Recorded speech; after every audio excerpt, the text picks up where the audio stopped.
2024 IMSA season is underway, and it always starts at Daytona International Speedway, the world's center of racing.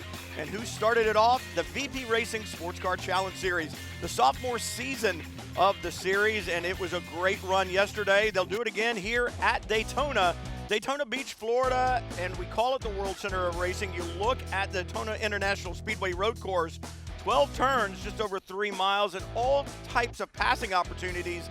And if your car goes well in the corners or well down the straightaway, you can take advantage in different places around this racetrack because the track has a little bit of everything.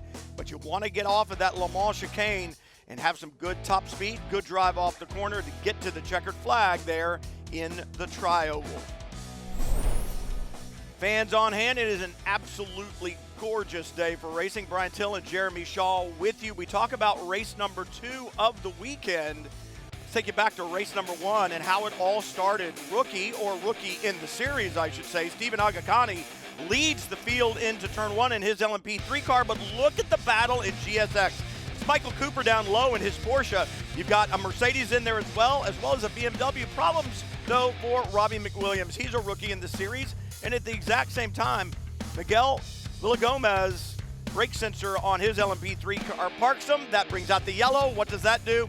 Full course yellows lead to restarts, and we had a great one.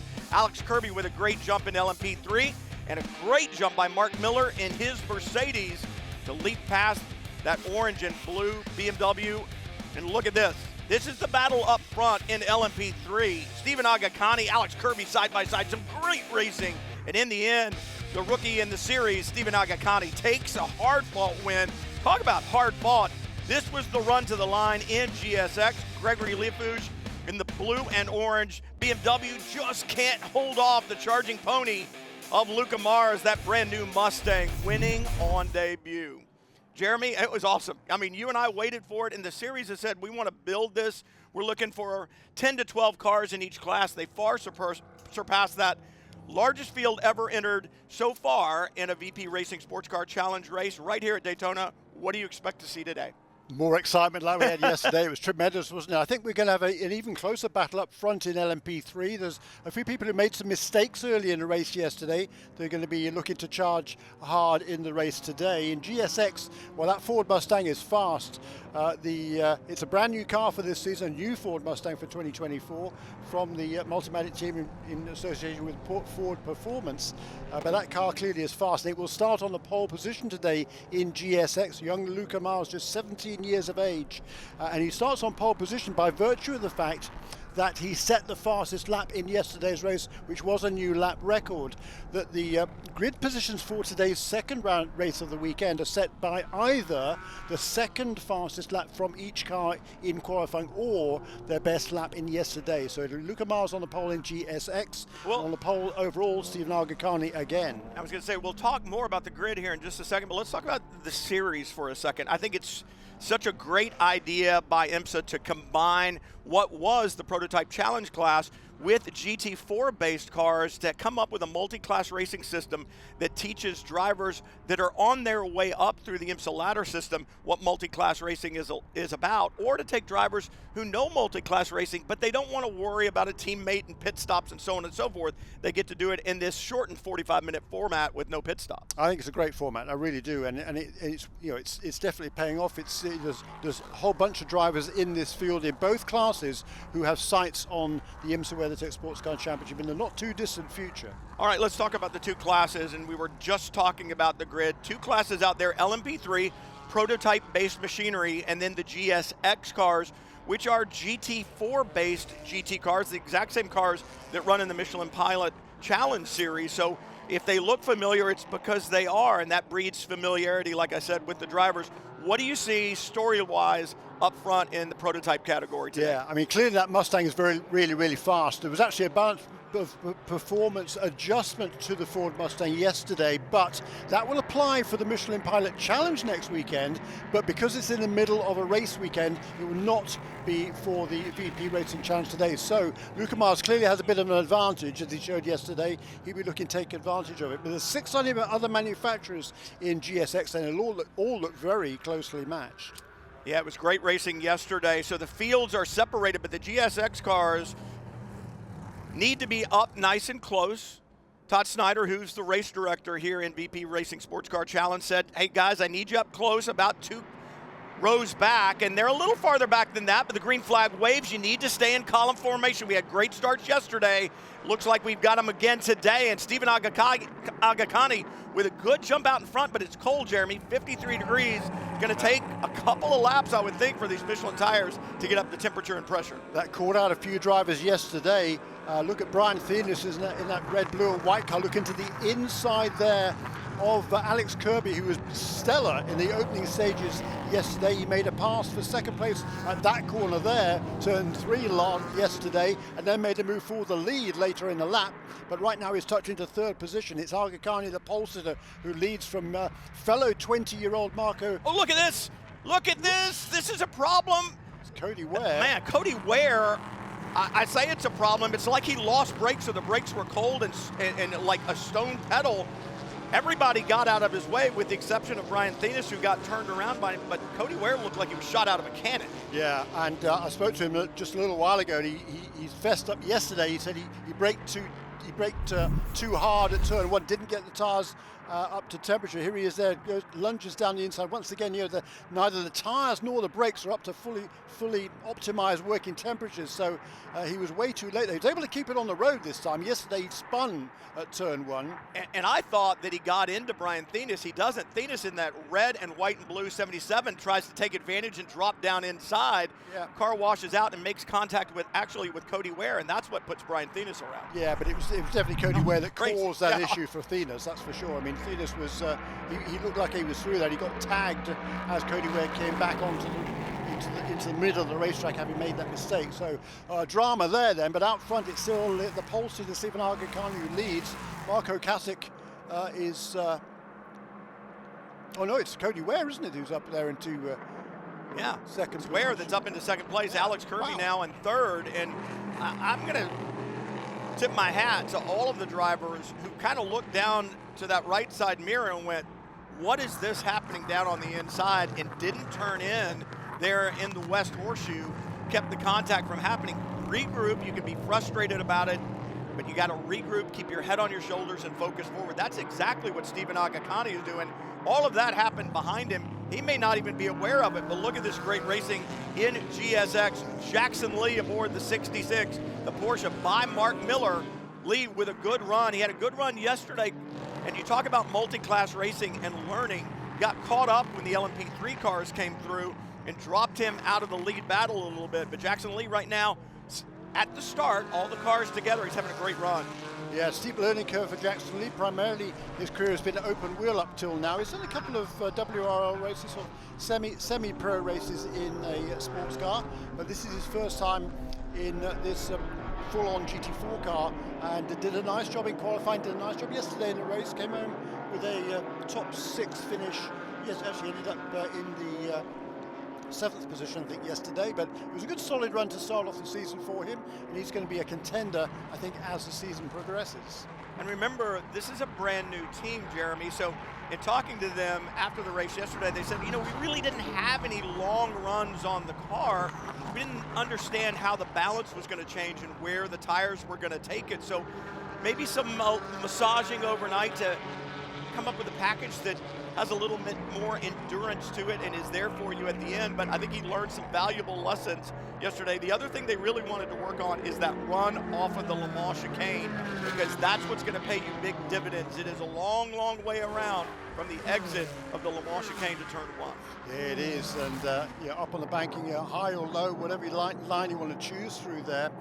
Is this battle for a 2nd position in GSX? It's Michael Cooper in that multicolored kind of teal, yellow, red, pink, whatever it is, in that baby bull racing Porsche in 2nd position. But right behind him is Gregory Learfouge, who was very fast yesterday in the early stages. That BMW has good straight line speed, not quite as good as the Mustang, which is out front at the moment for young Luca Mars. But we'll have to see whether Learfouge can make that challenge for 2nd place. Back up front, youth leads 20-year-old Stephen Agakani out in front, and Cody Ware with that absolutely mega aggressive move on the opening lap up to 2nd place. But Alex Kirby now beginning to close down on him.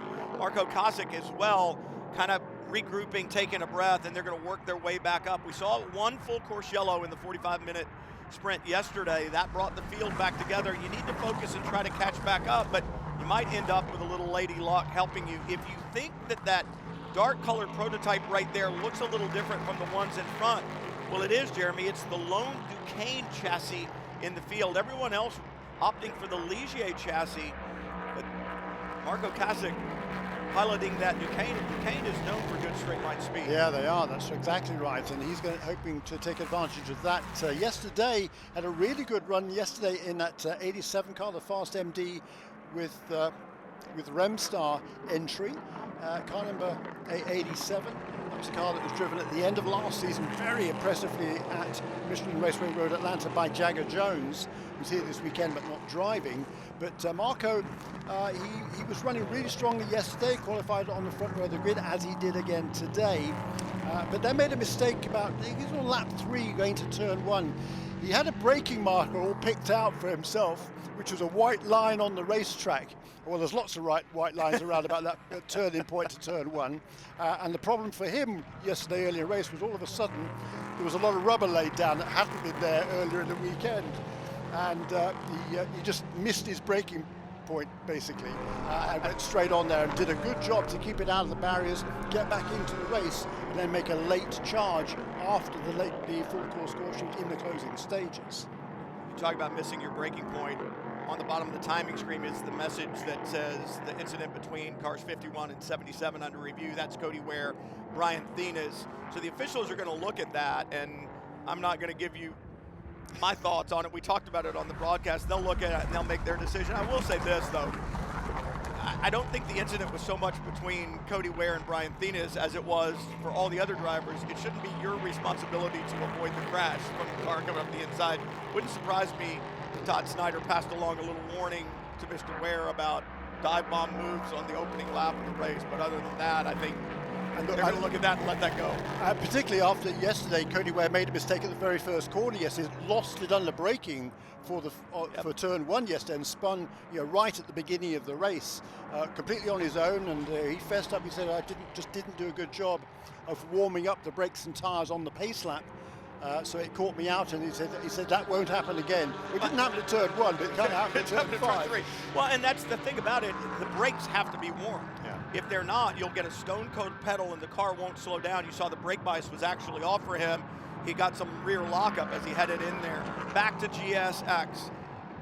That beautiful McLaren in the hands of Jesse Lazar, trying to work their way up. Lazar right now in the 7th position. Patrick Wilmot in the BMW just in front. Wilmot yesterday didn't really have the race that he wanted. He was pleased with what the team did. He said, we need to work a little bit better, understand the car a little bit better, and I feel like we can be up there. They did have a good run early on. He was a part of that battle in the top 4. I think they've got a good car, and I think they're going to be a force to be reckoned with throughout the season. Yeah, a little team from Tennessee, Split Decision Motorsports. Genie Garage Doors as the sponsor there, as Jesse Lazar tries to go to the outside, and that number 88 car was in the thick of that battle all the way through the rest until the final couple of laps when the front splitter began to come apart. And I saw it after the race, it was completely destroyed. I mean, it just took away all the downforce on that car, so he lost a lot of pace. Thankfully for him, it was only in the closing stages of the race, but there are no spare splitters because several other BMWs had a similar problem yesterday. So they've done their best to repair that overnight. They put some more carbon fiber on there. It kind of cured overnight. And they finished off the repairs this morning. They're hoping that repair is going to stand up for the entirety of this 45-minute race. Impressed right now with Jackson Miller, Jackson Lee, I should say, who has Mark Miller right behind him. And you look at the experience difference. That's why I'm impressed. Mark Miller has mega experience. He's a former TA2 champion in Trans Am, knows how to win on this racetrack, knows how to win in this Mercedes. And we talk about Jackson Lee without a lot of experience, that IU Cancer Center sponsorship on the side of his Porsche.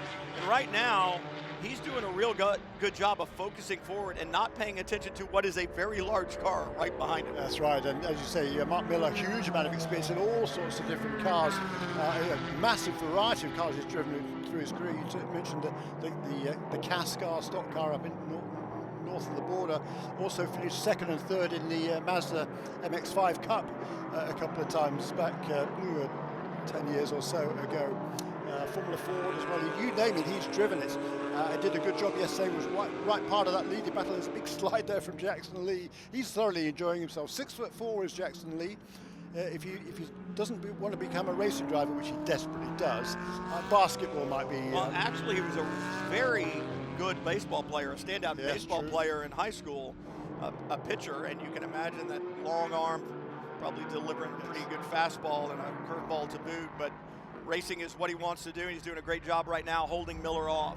Yeah, somebody that experience in your mirrors, you've got to be really focused here not to make any mistakes, and that is the primary goal here for Jackson Lee in the early stages of this race. The battle there for fourth position. He's in fourth, and Mark Miller right behind him in fifth in that Mercedes, giving him a little bit of a nudge there coming onto the banking. And that's what I'm here. Yeah, and that's what Jackson was talking about. He has to get out of those corners onto the super speedway portion here at Daytona International Raceway.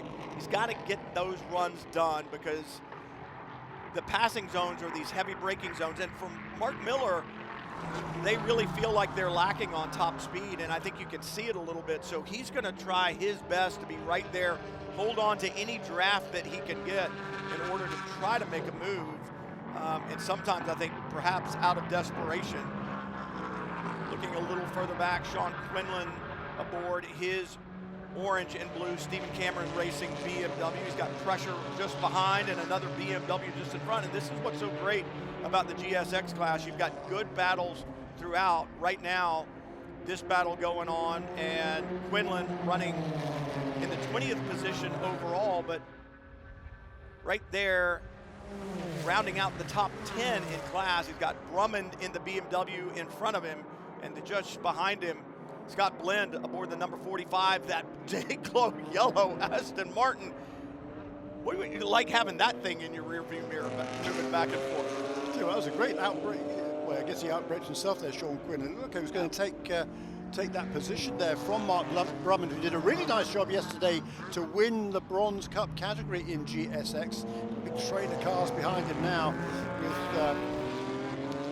Sean Quinlan. Scott Blind is right there in that bright yellow Aston Martin. Right behind him is his good buddy Brady Berman, and another Aston Martin, driving for different teams, those two. And then also right with him in that pack, Moise Uretsky in the second of the Baby Bull Racing Porsches, and Michael Dayton in that Swiss Motorsports BMW did a nice job yesterday as well. Well, and this goes back to the makeup of VP Racing Sports Car Challenge. There is a place for everyone. You see the young guns up front trying to make a career out of racing, and they're going to really give it their all. And then you've got other drivers who are massively experienced, and this run here, 9th through about 15th, all nose to tail together. These are drivers with a lot of experience. They've been around for a long time. They don't want to make a career out of this. They have careers doing other things, but this is what they like to do on the weekend, and the racing is just as good, just as intense, just as close, and most of the time just as clean is what you see from those drivers that are pressing a little bit harder, wanting it a little bit more. Yeah, for Mark Drummond, who's done a fair bit of racing over the years, but was out of it for quite a long time, and he's driving at number 25 Auto Technic Racing BMW. Out in the front of this little pack, and say he won the Bronze Cup category yesterday and leads it again today, but his class competitor Quinlan is right there. Quinlan with a good run. He got the draft. Did he pull out a little too soon? Trying to inch along beside, take a little side draft. Is he going to get the move done side by side? No, he can't hold on. Now he's going to try to tuck back under. The problem with that in turns 1 and 2 is what's coming up right now, that switchback, that right-left. If you get side by side with somebody, you need to be there in order to take it away. Quinlan just not close enough. Is he here? No. Mark Drummond just about gets the door shut there. At the back of that pack now is Brady Berman in the number 82, Aston Martin Vantage. He just lost a couple of positions at turn 1. He was challenging his good friend there, Scott Blind, in number 45 car, but left his brake a little bit too late, ran a bit wide and lost a couple of positions. So there is that Ruckus Racing Aston Martin off Scott Blind. Can't miss that car, can you? Goodness gracious, that is bright. Yeah, it is, and that team just having a ball doing this racing, and a little excitement on the racetrack. You know, you drive around, it's a cool day, and you want to make sure you get some temperature in the car. No, that's not it at all. I think he's got a problem with the door latch and got to reach out and close that. You think that it would be real easy for Dalton to get that door closed because the wind pushing on it. The problem is it's very, very light, and if it's not aligned properly and moves up, it misses the latch. He's not going for fresh air. I don't think he needs it on a day like today. It's fine at speeds when you hit the brakes, that's the problem. Well, that's the problem, right? Yikes. This is a super battle there, and the number 44 car is Moise Uretsky. Right behind him, though, is Michael Dayton in that Swiss Motorsports Runway Travel BMW. Just ahead of them is the Ruckus Racing Aston Martin of Scott Blind, and who made a pass last lap on this lap, earlier in this lap, on the Sean Quinlan BMW. And Quinlan trying to get it back around the high side. He's tried that before. He had tried that on the 25 of Brumman. It didn't work. Tries to close down on Scott Blind side by side, and now comes that little kink, and he just can't hold on to the outside. Quinlan has to let Blind go, and now you got to be concerned, is somebody going to get a run from behind? Not anything happening this time. Quinlan struggling to get that high side move done into turn one under braking. Talk about Moise Uretsky, though. Think about what he's doing with this Baby Bull Racing team. He brings Michael Cooper in, his coach, his co-driver, right?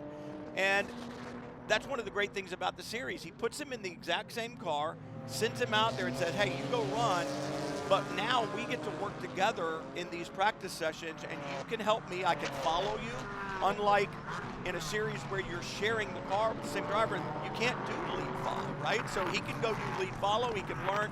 It makes Moise a better driver, and it gives Michael Cooper an opportunity to shine. Yeah, that's right. I mean, they got the best of both worlds over these 10 days at the World Center Racing here at Daytona International Speedway, because they are also paired together in another identical car to run it in the Michelin Pilot Challenge, which will have its season opener next weekend.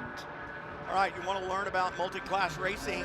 This is when it happens in VP Racing SportsCar Challenge. The LMP3 cars, much quicker on the racetrack, are now beginning to close in on GSX. That's what Jackson Lee was saying yesterday. I got stymied and I lost ground letting LMP3 cars go. We know from calling WeatherTech Sports Car Series action, the challenge really is not just learning how to pass, but learning how to be passed as well, so you don't get separated from the battle. And that's what these drivers are learning right now. As prototypes, the leaders beginning to stream through GSX traffic. Yeah, and Cody Ware is not far behind there in second position in car number 51, just over half a second as they cross the light stripe, working their way through this big knot of traffic. Aga Khan really got held up there. Good decision not to go. You can throw it away so quickly. He's looking to the inside of Scott Blind going, buddy, I'm here. You need to let me through. The problem is GSX cars with that anti-lock braking system, man, they can brake late. Look at Cody Ware. Is he going to get a run? It's going to be side by side when they get to the kink. Aga Khan is going to slide back over in front, but now he's going to get held up by Brumman. Great stuff. And yeah, this is tremendous racing here. And Cody Ware seizes his opportunity. Great move by Cody Ware. And that's the move he wanted to make in that opening lap. I mean, he got through it, obviously, in the opening lap, but that's what the move should look like. He applied the pressure perfectly, took advantage of the opening. Stephen Agakani, a great job on his part to read the fact that the other car was there.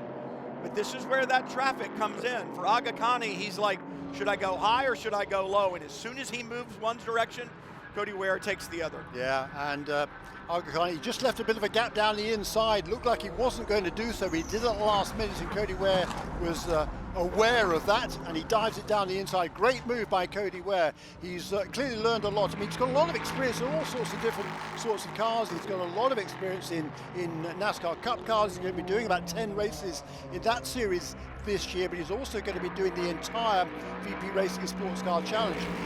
He has no prior experience at all in LMP3 car, but he does have quite a lot of experience, including winning the category in the Asian Le Mans series 2 or 3 years ago. but this is a new program for him. He hadn't driven the car at all before this weekend. The deal between Cody Ware Racing and Arve Motorsports, Tony Arve, wasn't put together until after the new year, so he hadn't driven the car at all before yesterday. And the LMP3 car is quite different to the LMP2. There's no anti-lock brakes, there's all sorts of drive rates that are not in these cars that are on the LMP2s, but he's loving it. He's loving the challenge. He said he learned a lot yesterday, particularly after making a mistake at the first corner, and he's clearly put that to very good use here this afternoon. As you said, a very talented race car driver. He's driven all types of things. But Jeremy, you and I have talked about this, and Calvin Bishop and I have talked about this over this weekend as we prepare for the Rolex 24 next weekend.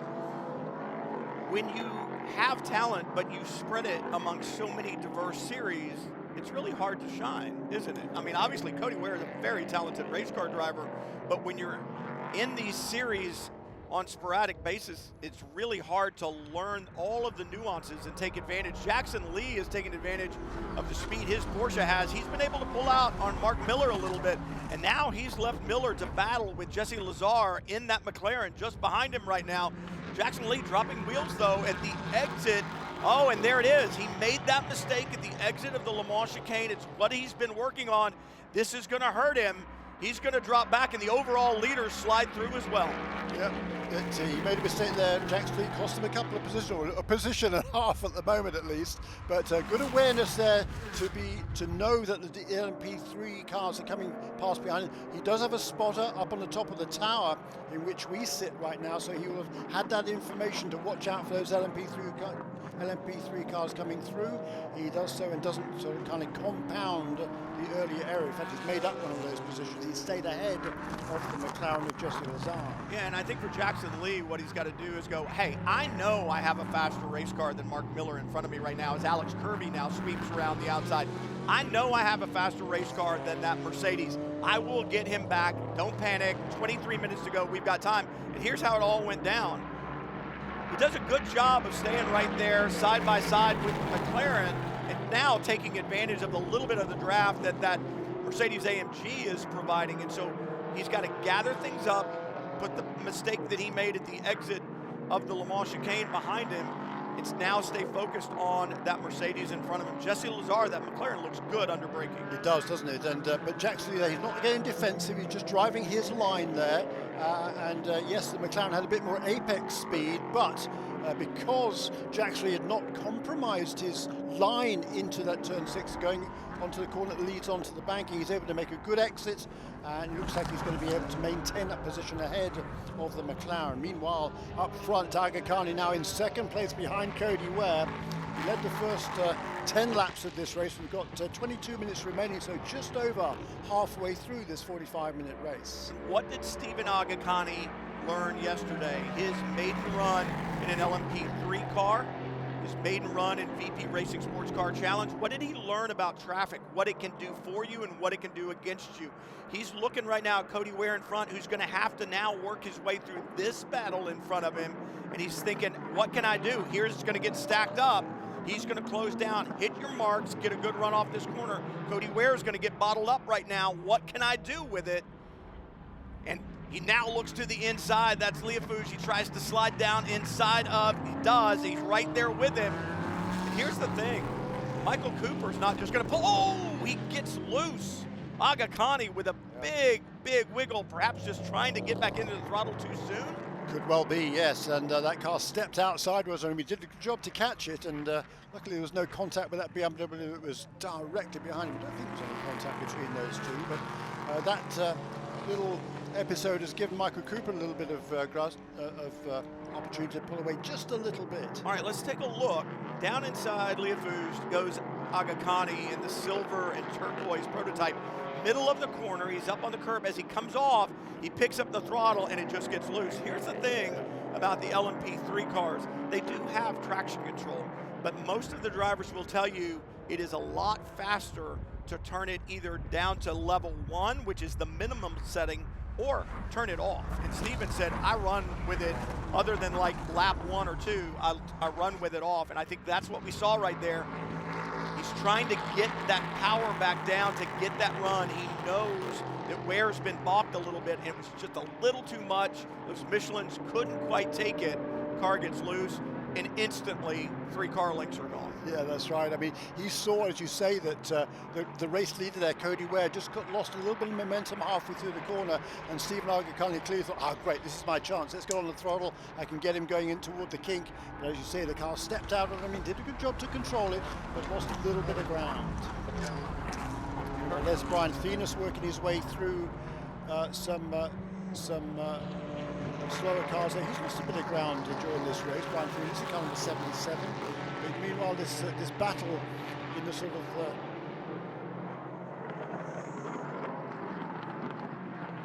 so it looks like Jesse Lazar has cleared Jackson Lee. It's now Miller in the Mercedes, and then Jesse Lazar, the second car back. That McLaren, that beautiful white and light blue McLaren, he's gotten through.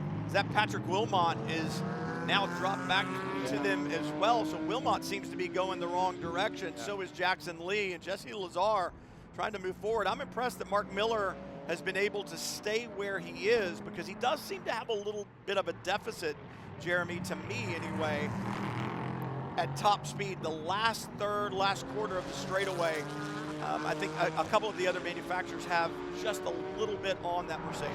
Yeah, the Thays Motorsports entry of Mark Miller, car number 37 there.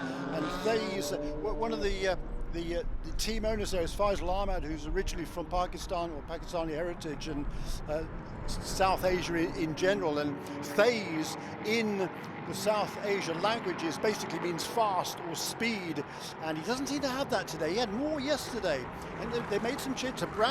Brand new to this team car for this weekend, so they've got a lot to learn. They had some electrical problems on the first day of practice on Friday, so they're still learning about that car, but he doesn't have the speed that he had yesterday and number 37 car. And also I wonder whether Patrick Wilmot, maybe that broken splitter they had yesterday might be, that repair might not be holding up as much as they hoped. Look at this, Gregory Leafouge, Michael Cooper, Porsche to the inside in the hands of Cooper, the BMW. Gregory Leafouge, who knows this car so well. He and Steve Cameron, Sean Quinlan, they've worked for years with BMW, and they know this car, they know this racetrack, and Steve Cameron and Greg work so well together. They always have a good package when they come to the racetrack, and these are two really, really high caliber GT racers, and we watched them race good and hard and clean yesterday. They're doing the same thing today. They'll bring us some good action for sure. Yeah. And the other thing that we have today, though, Jeremy, is wind. We've got a lot more wind than we saw yesterday, and I'm wondering if that's affecting the cars a little bit. It's really kind of on the nose heading into the Le Mans chicane, kind of on the tail of the car heading into turn 1 or the West Horseshoe, and that's going to affect your braking, also going to affect your downforce when you come into it. Yeah, it's definitely stronger today. I think it's changed direction a bit as well, and Daytona International Speedway is always a track on which the wind direction is notoriously for affecting the balance of the race car. So yeah, that's always a problem. There's Patrick Wilmot now coming under increasing pressure from Jesse Lazar, and Jackson Lee doing his best to hold on right there in that Porsche as well. So BMW, McLaren and a Porsche battling for the moment over the 4th position in GSX. Mars still leads in the core Motorsports Ford Mustang. A couple of seconds ahead of that brilliant battle between Michael Cooper and Gregory Leafouge, and then this battle in their wake for 4th, 5th and 6th. Beautiful day for racing here at Daytona International Speedway. VP Racing SportsCar Challenge. Brian Till and Jeremy Shaw with you. Good battle right now in GSX as you see the faster prototypes streak by upside. That's Brian Venus aboard the number 77. And this battle here, Patrick Wilmot aboard the number 88, the BMW, running 4th right now, trying to hold off Jesse Lazar behind him. But this is the battle for the overall lead. The LMP3 cars out in front. Cody Ware aboard the number 51 has the lead. Yesterday's race winner in round number 1 of the 2024 season. Stephen Agakani, he wants it back. He wants to make it 2 for 2, Jeremy. He does, and yesterday he was overtaken on the first lap and had to sit behind his adversary for the vast majority of the race. Got an opportunity to make the move for the lead in the late stages, which he was able to do successfully. He's going to have to do the same again today if he is going to get win number 2 to start off his career in the VP Racing SportsCar Challenge. So certainly got some work to do at the moment. He wasn't phased yesterday by the fact he played second fiddle for much of the race despite starting from the pole position. But it's going to be interesting to see. He's a very confident young man, is Stephen. He's a very talented young man as well. Good battles here. Jesse Lazar, Jackson Lee. Lazar aboard the McLaren, Jackson Lee in the Porsche. Meanwhile, Patrick Wilmot in that BMW saying, have at it, guys, because that's given me a little breathing room, but not for very long. Take a look at this. This is down in turn 1. Little argy-bargy, as Calvin Fish would say. The 25 into the 12 there. A couple of BMWs. Yeah, Drummond aboard the 25, and then a little bit more pushing Lazar. A little contact with Wilmot. Good job for Lazar to stay off and out of the throttle, making sure he didn't turn Wilmot around. That would have brought him a penalty for sure. So they've let everything settle back down. Yesterday, I think you were talking about this, Patrick Wilmot had a problem both with the splitter and his traction control system. So that kind of set them back late in the race. As you, once again, you see a prototype streaking by, George Stakos around the high side. Today, it looks like the BMW running a lot better, but you know what's changed, Jeremy? Where did Mark Miller go? Yeah. He's disappeared, and obviously some type of a problem. That's a problem for him aboard that number 37 Mercedes AMG. I know the Junaid Family Foundation not happy to see that. They were ecstatic about what they saw yesterday, and it's always disappointing when your car struggles a little bit. Mark Miller didn't struggle, but they've obviously had some type of a problem. He's dropped well back in GSF. Yeah, and he wasn't planning on driving that car this weekend. Eddie Killeen will be driving that car for the rest of the season in the VP Racing SportsCar Challenge, but wasn't able to get his license organised in time for this weekend. So Mark Miller stepped aboard at the last minute, did a nice job yesterday to get on the podium for the first run for that Phase Motorsports car for this season. But that will be that team is going to be a factor. They've got a big future ahead of them, big plans. There's a lot of diversity in that team, which is really cool as well. Part of crew members from all over the world, quite literally. And there's a team we're going to be hearing a lot of in the future, Thay's competition. Cody Ware, focus forward, trying to not pay attention at all to Stephen Agakani behind him. I'm sure Tony Ave's on the radio saying, hey, just focus forward, but what do I see in the background there on that shot? Yeah, and well, right behind him is in that third position Alex Kirby, who's kind of loitering there, isn't he? That's what I was going to say. He's not lost any ground at all to that pair ahead of him right now. And what happened yesterday in the race at about this time? Yeah, quite. He made a mistake. He had a full course caution, right? And the complexion changed, and we could certainly see that again today. I don't want that. I want these guys to be able to race green all the way to the checkered flag, but you never know what's going to happen, so you got to push forward.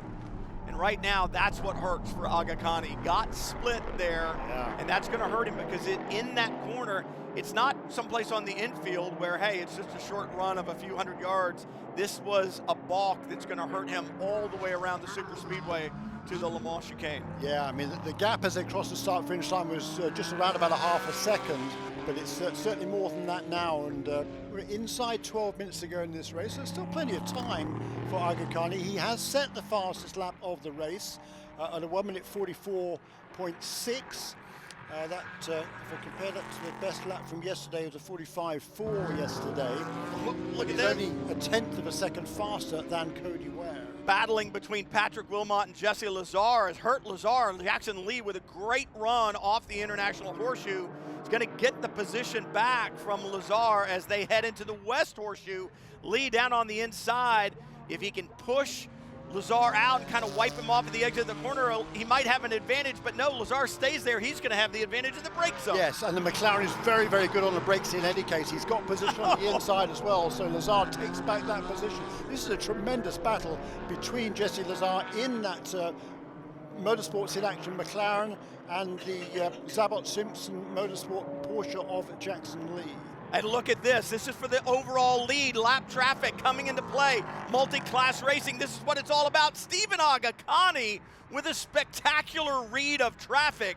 Not only gets past Cody Ware, he's passed by about 3 or 4 car lengths. Now what can he do with it? Alex Kirby right there. Yeah, but he made a mistake there at turn 5, lost himself a little bit of ground. But whereas earlier in the race, Stephen Agakani didn't read the traffic particularly well, this time he did. He worked in his favor and he's regained the lead of this race. All right, Jeremy, we talk about reading the traffic well. At what point in time do you just see a hole, kind of close your eyes and go, here I go?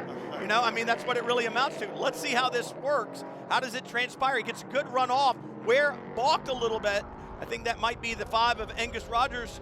And then as they get there to the King, he takes advantage of another GSX car and just separates. Yeah, and you know, Jim Johnson and Angus Rogers there's in those 2 Porsches. Oh, this is the battle that we've seen. Oh, that's for the while. That's for the lead in Bronze Cup. Yeah, that was Brumman and Sean Quinlan, and now Alex Kirby with a problem in the Le Mans chicane. Kirby around. Was that a lap traffic issue? Was that working through GSX traffic, or was that on his own? He got up. He got up high. It's like he was trying to go around the high side of Cody Ware, trying to look around the high side. Just got in a little too hot, a little too wide, and couldn't keep the car underneath him. Meanwhile, here we go. Didn't we just see this a lap ago? This is not a replay, folks. No, this is not a replay. Now for Jackson Lee, the run off the corner. Does he get a better run? And right now, I know he said I need to work on these corners onto the super speedway, but I'm wondering, yeah, he needs to work perhaps, but I think they need to find a better sit down and go setup for that Porsche off of those corners right now. To me, it looks like the car just can't apply the power and put it down like the McLaren does in front of it. Yeah, that's right. And that team worked hard overnight. They're new to these cars. This Zabot Simpson Motorsports team, new to this championship and to GT4 cars in general. But Luis Pericarpi is the sort of team manager there. He looks after these cars. He's got a huge amount of experience in all sorts of different cars.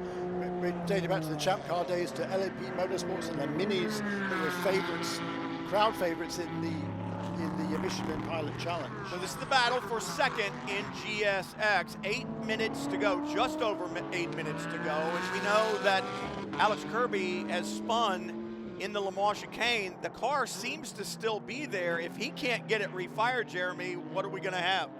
A full course caution late, and there it is. Yeah, with under 8 minutes remaining, and that's unfortunate. Hopefully we'll have time to get this race underway again for maybe a lap or 2 at the end. I think we should. I think it should be a very quick kind of snatch and grab, pull the stricken number 7 out of the way, get the field gathered up, and let's get back to racing. I know race control is going to work on that as quickly as they possibly can, and the AMR safety vehicles, same thing on the spot. This is how he gets there, up at the top of the screen. He's just looking around the high side of Cody Ware, and he just gets in there too deep. There's a lot of debris up there, a lot of dust, and the car's just not going to slow down. It's just not going to turn. That's right. He got around the first part of the corner, but then he was too deep into the second part, the right-hander there, clambered over those curbs and lost control on the exit, and round that car went. And Alex Kirby, he did have a problem towards the end of the race yesterday, not only with Stephen Agakani, but also with the fact that a couple of bolts pulled out of the under tray at the back and lost him a fair bit of downforce in the closing stages. I think that was contact that happened on the restart when he and Agakani were side by side in turn 1. So let's talk about the restart, Jeremy, because I think we're going to be able to get one if they can just get the car in neutral and get it out of the way real quick. What did Stephen Agakani learn on the restart yesterday? He was in second and got the better of Alex Kirby in front of him for the win. He's got Cody Ware behind him, who we know is not afraid to use the middle pedal, right? I mean, we saw that attack in turn 1, which I think was a little bit of a mistake for him, and he would probably admit that. But then a stellar move on the brakes in that same corner later. So we know that Cody Ware is really good on the brakes. what's going through Stephen Agakani's mind. How do I defend? Yeah, exactly. I mean, he's just got to focus forward and he just worries about what's ahead of him, not what's behind him. He can't control what Cody Ware is going to do. He can't control what he does, and what he has to do is make a nice clean restart, get on the throttle, and not make a mistake into turn one, which is what effectively Alex Kirby did yesterday. Braked a little bit too deep. Wasn't on the first. I don't think it was actually at the restart. I think it was a lap later. Just braked a little bit too deep. Lost a bit of momentum through the middle of the corner, and that gave Agakani the opportunity to make the move on the exit. A little bit of contact there was between the two, and Agakani comes away with the win. And great work there by the track safety team here at Daytona International Speedway. Get Alex Kirby's performance motorsports car out of the way, and it should give us time to go back for maybe even a couple of laps, hopefully a couple of laps of green flag racing. I like this. I like this a lot. The good news, though, for Stephen Agakani seems to be a GSX car, a laps car, in between himself and the second place LMP3 machine of Cody Ware. And that's Moise Uretsky, who's a lap down to the overall leader, running in 10th position in GSX in the number 44 Baby Bull Racing Porsche.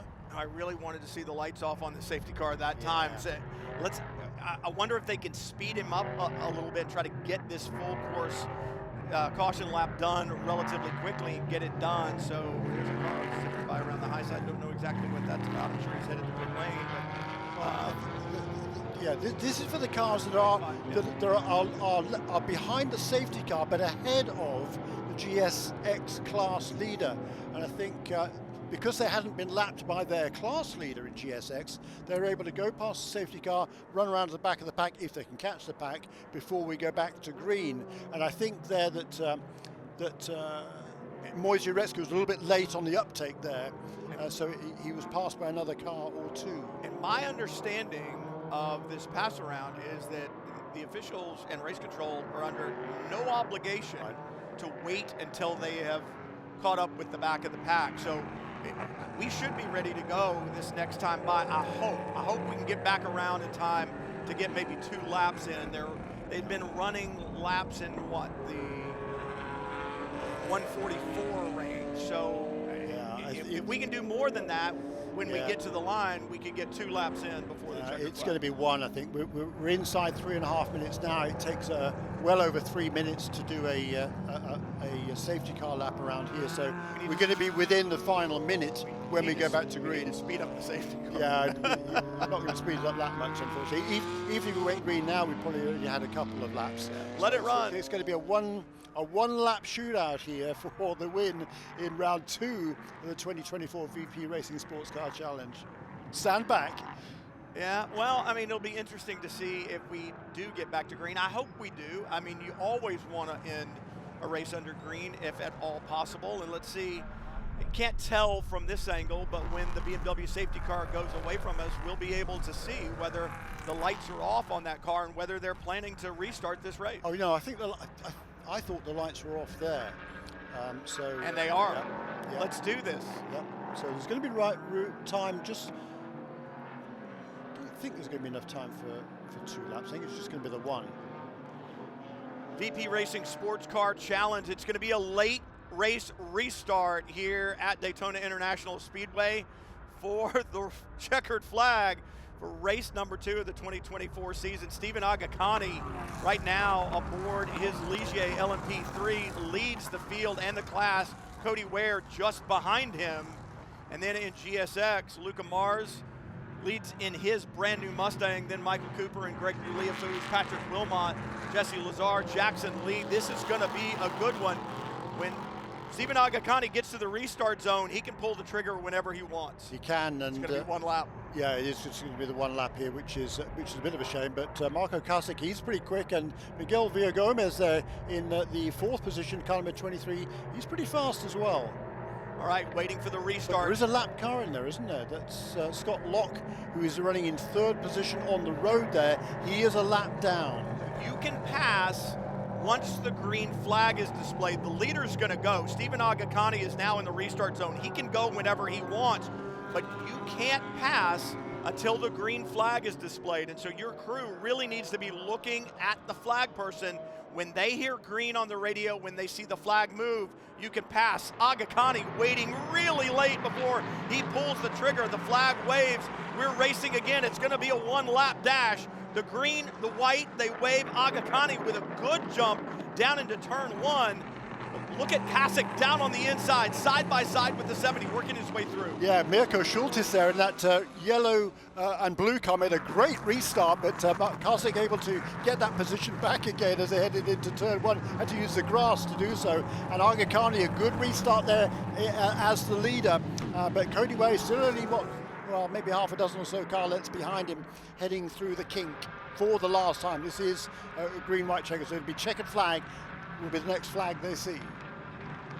Where a demon under brakes picked up a couple of car lengths that time into the brake zone of the West Horseshoe, but he loses it on the way out a little bit, closes it back up again. Really one big brake zone left for Stephen Aga Khan. He's got to get a good drive off of that last final corner onto the banking, and he does. He does. He's going to be awfully hard to catch now. He's no mistakes for Aga Khan into the Le Mans chicane, and he'll have the race win number 2 as well. So a perfect start to the season is in the cards here for the 20-year-old Stephen Aga Khan from Los Angeles, California.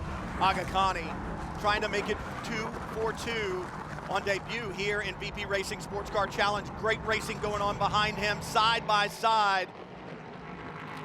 Kasich trying to work his way up, trying to get back up into the fight. Can't get it done right now. Villagomez was the 23 car, the red car that he was battling with. But for Stephen Aga Khan, Cody Ware disappearing in his rearview mirrors, nothing in front of him. All he sees is the checkered flag. Stephen Aga Khan, 2 for 2 at Daytona.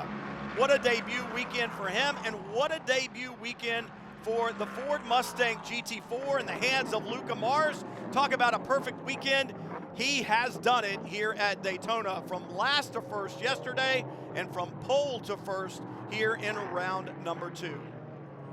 Tremendous performances there all the way around. I mean, both the class winners do so from the pole position, Stephen Aga Khan and Luca Mars. For Luca Mars, it was pretty much a cruise all the way through, able to hold off Michael Cooper there at the end. Gregory Louis in third, but the perfect way to start the season for both of these cars. For Luca Mars, he wasn't planning initially on doing the full season in the VP Racing Challenge, but that plan changed after the win yesterday, and it'll, I think, be cemented after his win today in that number 59 Core Motorsports Ford. Tremendous effort there by Miguel Villagomez to finish third. Here, look at this battle here. Jesse Lazar aboard the McLaren trying to get Gregory Leofouge. Looks to the inside as they come onto the super speedway. And they're going to run hard. I'm so impressed, like I said, with the driving all throughout this series. They've been so good, so clean, good, hard racing, a little push, a little shove here and there. Maybe you don't have quite as much paint, or maybe you have a little more paint on your car because it came from somebody else's at the end of these things. But they've been so clean. The driving has been so impressive. And like you said, Miguel Villagomez, what a great run on that restart. He moves up to the final podium position in LMP3. And really, GSX pretty much stayed the same. But we saw all day long, Luca Mars kind of owned the class today. But when you look behind him, Michael Cooper, Leofouge, Jesse Lazar, Wilmot, Jackson Lee, that group had some great battling all throughout this 45-minute sprint. Stephen Aga Khan is going to be pumped. And Jeremy, when you and I spoke to him yesterday, he said exactly what the series wants to hear, and that is, I want to use this to move on up and look into LMP2 in the future. And that's exactly what the VP Racing Sports Car Challenge was designed to do. And as you and I spoke about earlier, that's exactly what we see right now. Young drivers, experienced drivers with different plans, but the racing is still spectacular. Yeah, and Cody Ware is shown in the 8th position. Did he get a penalty during that race that we missed? Because he took the checkered flag in second, didn't he? He must have got a 10-second penalty, which I don't remember coming up on our screen at all. So Marco Kasich has been shown here in second position. That is what moved Miguel Villagomez from Ecuador up into third position, and Cody Ware all the way down in 8th. So that's going to change the championship positions. A perfect 700 points then for Stephen Argacani. And in second position will be Marco Kasich on 600. Incident responsibility is a call for on the number 51 car of Cody Ware, so he's going to fall back a bit down the order, Brian. And that must have been for what we saw early on lap 1 for Cody Ware. That's disappointing to say the least. I thought his driving after that was absolutely spectacular. We saw great racing throughout both of the classes. Good stuff, but for Cody Ware, that's going to be disappointing. Yeah, and the points in the GSX, unofficially of course, Luca Mars again, a perfect 700 points with 2 race victories this weekend to start off the 24 season. In second position, the points will be Gregory Learfuge, who had a second yesterday, a third today. And in third position, the points just 20 behind him on 600 total is Michael Cooper, who followed up his 4th place finish yesterday with second today for the Baby Bull Racing Porsche team. What a perfect weekend here at Daytona International Speedway. What a way to debut the season, not only for the VP Racing SportsCar Challenge Series, but also for IMSA. Next up for the series, St. Pete, Mid-Ohio, Canadian Tire Motorsport Park, VIR, and we'll wrap up the season at Petite. But we have just begun, and the racing is only going to get better from here, if you can believe that. For Jeremy Shaw and Brian Till, thanks for joining us, and we'll see you for the next round from St. Petersburg. So long, everyone.